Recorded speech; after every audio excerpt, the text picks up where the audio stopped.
Hopewell Chinono. Under the beautiful red Msasa trees, a woman sits on the ground, her precious wares fidgeting in front of her.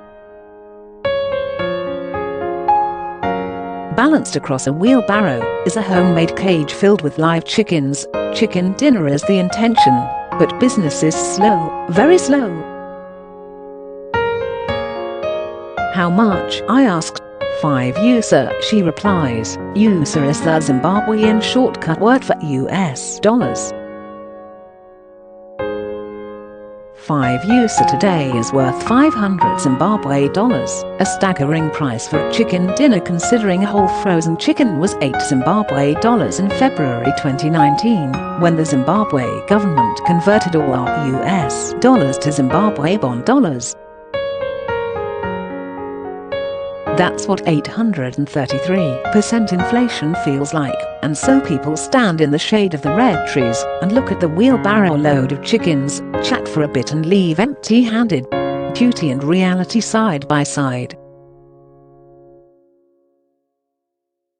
It's very beautiful in Zimbabwe in mid-September. The trees are shaking off their dusty old leaves and bursting into gorgeous spring colors, good for our souls, but making the reality of every day even more painful.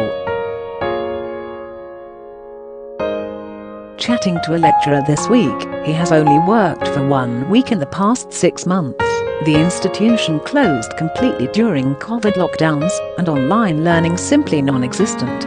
Students with limited electricity, no laptops, no internet connections, and no money to buy data. The lecturer is fearful for what's going to happen when students come back to write their exams in a couple of weeks' time. Fearful for them because they haven't received any tuition, and fearful for himself with grossly inadequate protection from the invisible virus. Asking how he was coping, the lecturer said he'd been receiving his pay, Zim $4,000 a month, worth just US $40, not even enough for basic food for himself and his family of 4. And I pray every day, because there's never even $1 left if anyone gets sick with COVID, he said. Crisis. What crisis? Our government keeps saying, hollow words that belie the realities of everyday life here. For the second time, South Africa has just sent a delegation to Zimbabwe to help mediate an end to the nation's escalating economic and political crisis. Close quote. ZANU-PF said, this visit is taking place against the backdrop of false claims of a nation in crisis, and the South African delegates came and went, but did not get to meet anyone except ZANU-PF. The South African delegation said the talks were very frank, open and robust, and they would arrange to come back to meet the opposition, human rights defenders, the American ambassador and other stakeholders. Close quote. ZANU-PF's Secretary for Information, Obert Mpofu, took a different slant on the talks and said, we discussed the issue of fugitives who seem to be behind some of the misinformation being peddled. We also tried to avoid using the word crisis, because there is no crisis in Zimbabwe. Close quote. The language is all very reminiscent of the crisis. That wasn't a crisis in 2008-9. That saw the MDC and ZANU-PF being persuaded into an unhappy new government of national unity and of the coup. That wasn't a coup. That saw the exit of Robert Mugabe in 2017. Meanwhile, a few days earlier, Zimbabwe's Deputy Defense Minister Victor Mtemedanda said, sellouts will be dealt with, and if you are a sellout, you will disappear without anyone touching you. This country will deal with you mysteriously. Open quote. Chilling words in a country where abduction, disappearance, torture and dumping has become a real fear for people who dare to differ.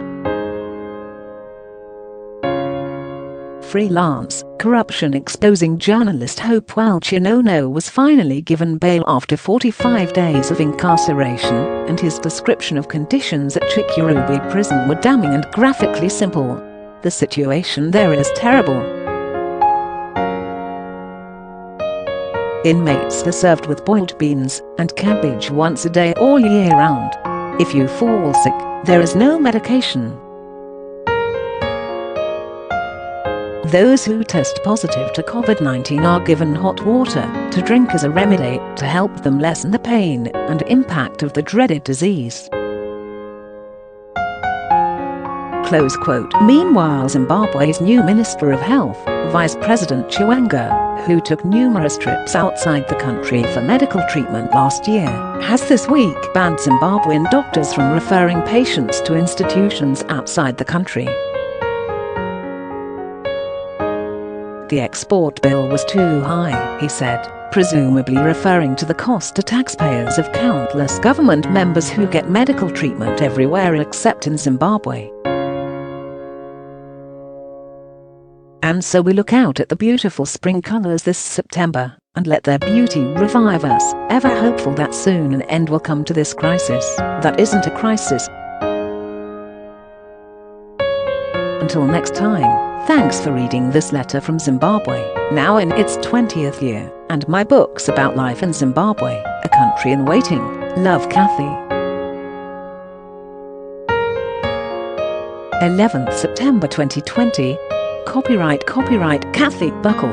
http://kathybuckle.co.zw/ for information on my books about Zimbabwe, and to read previous letters from Zimbabwe, or to subscribe to these letters, please visit my website http://kathybuckle.co.zw/post published in Featured.